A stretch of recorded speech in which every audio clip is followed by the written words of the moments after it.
उनको पता चल गया कि ये फर्जी पर्चा है, ये नौकरी में रहते हुए लिया हुआ है, तब उनको बोला कि तुम नौकरी में थे कि नहीं। अच्छा, तो असल में वो जमीन किनका? वो ज़मीन असल में मेरे दादाजी के नाम से है। 1931 सरकारी नौकरी में रह करके इनको सरकार बास्कित पर्चा मिला है। तो उनको पूछे, क्या जी तुम नौकरी में थे? तो बोले कि हमको ठीक से याद नहीं है। कौन बोले? साधु शरण पासवान। वीडियो बेनीपट्टी ने कहा था कि इसको कैसे मिला, इसका अभिलेख तैयार करके भेजिए। तो आप लोग तो भेजे नहीं, क्योंकि आपका कर्मचारी है, तो आप कैसे उसको बचाना है किसी तरह। हमको ही बोलते हैं मेरे दादाजी के नाम से जी। 1940 1939 40 का 41 42 में जैसे एक बार बंदोबस्ती हो जाता है तो रेंट भी देना पड़ता है ना, तो कुछ रेंट रसीद भी था मेरे पास। उस निशांत कुमार जी ने कोई फैसला नहीं दिए, तो आप इतने उताहुल क्यों हो गए हैं फैसला देने पर?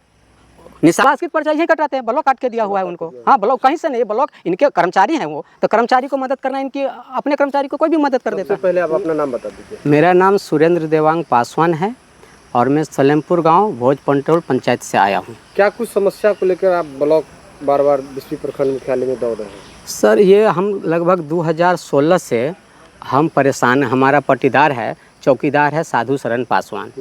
ये हमको 2016 से लगभग परेशान किए हुए हैं। इन्होंने हमको थाना से एक आवेदन भेजे कि यह ज़मीन जो है हमारा है। इसकी जानकारी हम जब हमको मिली तो हम उनके पास गए, डीएम साहब को हम कंप्लेंट किए कि ये आदमी हमको थाना से एक लेटर भेजा है और हमको रास्ता घेर रहा है ज़बरदस्ती। तो डीएम साहब ने 2016 में एसडीएम बेनीपट्टी को एक चिट्ठी लिखा, महत्वपूर्ण स्टाम्प मार के। तो एसडीएम बेनीपट्टी ने बिस्फी सीओ को पत्र लिखे, जिसका मैं आपको कॉपी दे रहा हूँ। उस कॉपी पे उन्होंने कोई संज्ञान नहीं लिया। हम बेनीपट्टी चक्कर काटते रहे, लेकिन इन्होंने 1 साल तक उस टाइम के जो सीओ साहब थे उन्होंने कोई अपना उसमें इंटरेस्ट नहीं लिए। लास्ट में एक और चिट्ठी लिखे, बीच में कई चिट्ठी था, लेकिन लास्ट में जब एक चिट्ठी हमको लास्ट में लिखे कि सीओ साहब को कि भाई आप पूरे 1 साल में इस आदमी को बेनीपट्टी का चक्कर काटना पड़ रहा है अनुमंडल का, आप 1 साल में ऐसा क्या है कि जवाब नहीं दे पा रहे हैं, स्पष्टीकरण मांग रहे हैं हम आपसे। ये जो बास्कित पर्चा आपने सरकारी कर्मचारी को दिए हैं, जो सरकारी कर्मचारी बाप और बेटा दोनों है, जॉब में था, बाप रिटायर हुआ तो बेटा आया, तो दोनों को सरकारी नौकरी में है और दोनों को बास्कित पर्चा कैसे आया? इसका नाम है उसका? जिसके नाम से पर्चा कटा है वो साधु शरण पासवान है। उस टाइम पर वो जॉब में थे, उसका क्या? जॉब में थे, उन्हीं का नाम है साधु शरण पासवान और पेशर बद्री पासवान। क्या चीज़ का जॉब करते? ये कोतवाल थे बिस्फी थाना में, और कर्मचारी तो ब्लॉक का ही होते हैं वो अक्सर। उनका ड्यूटी बिस्फी थाना में लगा हुआ था और बिस्फी थाना में वो तब से हैं और रिटायर भी वहीं से हुए। अब उनकी जगह उनका बेटा का नौकरी पर लग गया है। ये मामला है। ये हमको फिर एक बार बताए, बीच में निशांत कुमार आए थे सीओ।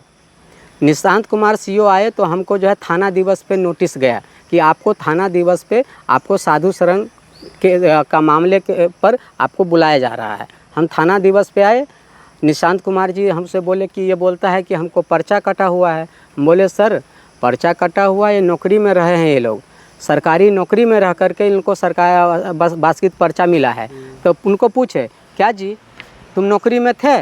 तो बोले कि हमको ठीक से याद नहीं है। कौन बोले? साधु शरण पासवान बोले नहीं है, जबकि जॉब में थे वो। 1990 में उन्होंने ज्वाइनिंग किया है 1 जनवरी को। उसका हमने आरटीआई से मांग की है, लेटर मिल गया है हमको। दूसरे दिन हमको सीओ साहब बुलाए थाना दिवस पर, हम आए, प्रेजेंट हुए, ये आए नहीं।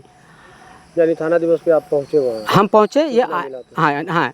तो पहले दिन आए, हम दोनों हाजिर हो गए। जब उनको पता चल गया कि ये फर्जी पर्चा है, ये नौकरी में रहते हुए लिया हुआ है, तब उनको बोला कि तुम नौकरी में थे कि नहीं। अच्छा, तो असल में वो ज़मीन किनका?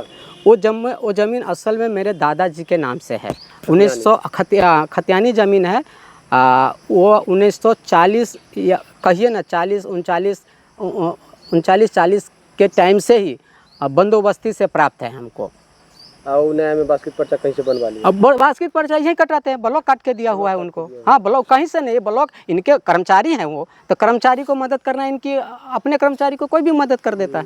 वो कर्मचारी काटे हुए हैं, यहीं के ब्लॉक से कटा हुआ है। फिलहाल अभी का जो सीओ है वर्तमान सीओ चाह रहे हैं कि किसी तरह हमको साधु को कब्जा दिला देना है। वो हमको एक दिन अमीन का हमारे पास ये गया चिट्ठी गया कि इस ज़मीन का नापी होगा। तो हम कहे कि ठीक है, लेकिन हम तो यहाँ रहने वाले नहीं, हमको तो जा रहे, हमारा टिकट हो चुका है। तो नहीं 11 तारीख को, तो हम टिकट चले गए, चूँकि हमारे बेटी का वहाँ एडमिशन था बम्बई में कॉलेज में, हम चले गए। फिर जिस डेट को बोले थे उस डेट को ही पहुँच गए कि नापी करना है। हमको फ़ोन गया, हम कहे हम हाईवे नहीं हैं तो कैसे नापी कीजिएगा। तो बोले कि कब आइएगा।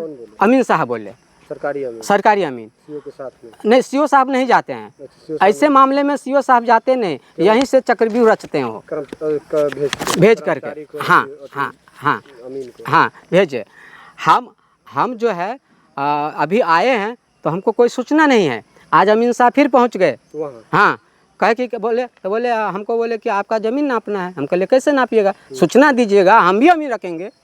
तो बोले आपको सूचना नहीं मिला। सीओ साहब क्या कह रहे हैं कि ये गज में जरवा ज़मीन है? सीओ साहब कुछ नहीं कह रहे। सीओ साहब कहते हैं कि इसको पर्चा मिला हुआ है, लेकिन हम सीओ साहब से पूछना चाहते हैं कि आप गवर्नमेंट का रूल्स पढ़िए, उस रूल्स में देखिए कि सरकारी कर्मचारी को कैसे मिलता है कि नहीं मिलता है। हमारा जो सवाल है कि जैसे एसडीओ बेनीपट्टी ने कहा था कि इसको कैसे मिला, इसका अभिलेख तैयार करके भेजिए। तो आप लोग तो भेजे नहीं, चूँकि आपका कर्मचारी है, तो आप कैसे उसको बचाना है किसी तरह। हमको ही बोलते हैं कि डीएम साहब के पास जाकर के तुम कैंसिल क्यों नहीं करवाते हो, कैंसिल करवाओ पर्चा। हम उनसे पूछते हैं कि जो चीज़ जिसको मिलता ही नहीं है उसको मिला कैसे, आप जांच कीजिए। इस जांच का विषय पहले उसको जांच कीजिए कि जो चीज़ जिसको मिलना नहीं है वो कैसे मिला। क्या लगता है आपको फर्जी तरीका से? बिल्कुल फर्जीवाड़ा हुआ है इसमें, फर्जीवाड़ा ही है। आरटीआई से भी हमने रिपोर्ट मांग लिया है, और आरटीआई से तो हम सबूत के लिए मांग रहे हैं। वो एसडीओ बेनीपट्टी ने ही कह दिया कि ये कैसे हुआ, हमको इसका अभिलेख तैयार करके। अगर जायज़ नहीं रहता तो बोलबे नहीं करते। वरीय पदाधिकारी से क्या मांग करते हैं? वरीय पदाधिकारी ने कहा है कि सीओ साहब जाने वाले हैं, नया सीओ आने वाली है, उसको हम जांच करेंगे। लेकिन ये चाह रहे हैं कि आज के आज ज़मीन नाप लें, कब्जा दे दें यहाँ से कि इसका है। आज जो ज़मीन नापने गए थे उसके खिलाफ आप आवेदन दिए? आवेदन नहीं दिए हैं, देंगे आज। हम अपने वकील से बात किए हैं, हमारा वकील आएंगे, हमारा वकील कल आएंगे, इनको एक आवेदन देंगे। एक बार अपने परिचय पूरा एड्रेस बता। मेरा नाम सुरेंद्र देवांग पासवान है, ग्राम सलेमपुर, पोस्ट भोजपंडोल, थाना बिस्फी, जिला मधुबनी। इस सब में मामला में आज हम 2016 से देखते आ रहे हैं कि थाना का पदाधिकारी और सीओ अंचल का पदाधिकारी दोनों ही अपने स्टाफ को जितना हो सकता है उतना मदद करता है। लेकिन कुछ हाल पहले जब प्रभारी सबको पता चल गया कि ये फर्जी काम है तो वो लोग थोड़ा शांत हो जाते हैं बाद में। पुराने पदाधिकारी जिसको पता चल गया कि फर्जी तरीका से तो शांत हो जाते हैं। पहले बोलते हैं अरे ऐसा है वैसा है, उसके पास जब हम कहते हैं कि सर बना कैसे, ये जांच का विषय है, तब सीओ को बोलता है जांच का विषय है। अच्छा, जो नए पदाधिकारी आते हैं उनको अपने पक्ष में करवा लेते हैं? हाँ, पहले पक्ष में करवाते हैं। जैसे निशांत कुमार को इनको अपने पक्ष में काम करने के लिए बोला तो निशांत कुमार ने हमको बुलाया। जब हमने बताया कि साहब ये ऑफिसर ड्यूटी में था, सर्विस में था, तो कहे जाओ ठीक है। फिर हम वही चीज़ पूछते हैं, जब निशांत कुमार जी ने कोई फैसला नहीं दिए तो आप इतने उताहुल क्यों हो गए हैं फैसला देने पर। निशांत कुमार जी का भी हमारे पास थाना दिवस का लेटर है पड़ा हुआ, हम आए हैं, एपीयर हुए हैं, तो वो तो कुछ नहीं किए, वो समझ गए। लेकिन वो तो आए 6 महीना में चले गए, वो ज़्यादा दिन रहे नहीं यहाँ। कभी सब के खिलाफ डीएम साहब को आप आवेदन लिखे? डीएम साहब को 2016 में लिखे हुए हैं आवेदन। जब ये पहली बार हमको पानी हमारा दरवाज़ा पर बोला कि इधर से तुम लोग जाना नहीं, बोले क्यों, तो बोले हमको बास्केट पर्चा मिला है, तब हमको पता चला। दूसरी बात, ये बास्केट पर्चा जब सीओ साहब हमारे ज़मीन पर पहुँचे तो हमको पूछे तुम्हारे पास प्रूफ क्या है, तो हम कहे सर हमारे पास प्रूफ है, ये बंदोबस्ती ज़मीन है। पर्चा हम 95-96 का बताए हम उनको। आपका वो ज़मीन है, आपके पास प्रूफ है, बंदोबस्त वाला पर्चा है? जी है, ओरिजिनल है। नहीं, अभी पास मेरे पास जीरोक्स है, लेकिन है ओरिजिनल है मेरे पास। वो किनके नाम से है? मेरे दादाजी के नाम से जी। 1939-40 का 41-42 में जैसे एक बार बंदोबस्ती हो जाता है तो रेंट भी देना पड़ता है ना, तो कुछ रेंट रसीद भी था मेरे पास। वो आपके दादाजी के नाम? बिल्कुल मेरे दादाजी का। वो सबसे बड़ी बात है कि जब इन्होंने अंचल जो है, अंचल अधिकारी, वो देखना चाह रहे थे कि साधु के कब्जे में जगह है कि नहीं है। तो जब नापे, अंचल सरकारी अमीन से नपवाए तो 2 कट्ठा 8 दूर पर हमारा घर है, 5 पट्टीदार का हमारा, ठीक है। तो ज़मीन बचा ही नहीं। आज जो आदमी वो 92-93 में पर्चा कटवाएगा, वो 2016 में कैसे रसीद कटवा रहा है? 24 सालों कहाँ था? ये आप सवाल पूछ रहे हैं। हाँ, 24 साल वो कहाँ था। 24 साल के बाद सीओ साहब कह रहे हैं कि इनको पहले नपा करके देखते हैं कि तुम्हारे पास क्या जा रहा है। तो देखा तो कुछ नहीं जा रहा है। रिपोर्ट में लिखा 2 कट्ठा 8 धूर जो है बिंदेश्वर पासवान वगैरह का घर है, और 4 धूर में सरकारी दलान है जो हम लोगों ने बनवाया है, हरिजन दलान जिसको बोलते हैं। फिलहाल अभी आप क्या चाहते हैं? फिलहाल हम चाहते हैं कि किसी तरह का जो है वर्तमान सीओ जो साहब हैं किसी तरह का जल्दीबाजी नहीं करे। हमने वरीय पदाधिकारी को आवेदन दिया है, वो हमको आश्वासन दिए हैं कि हम नया पदाधिकारी आएगा उससे जांच करवाएंगे, क्योंकि तो जाने वाले हैं। चलिए बहुत बहुत धन्यवाद आपका।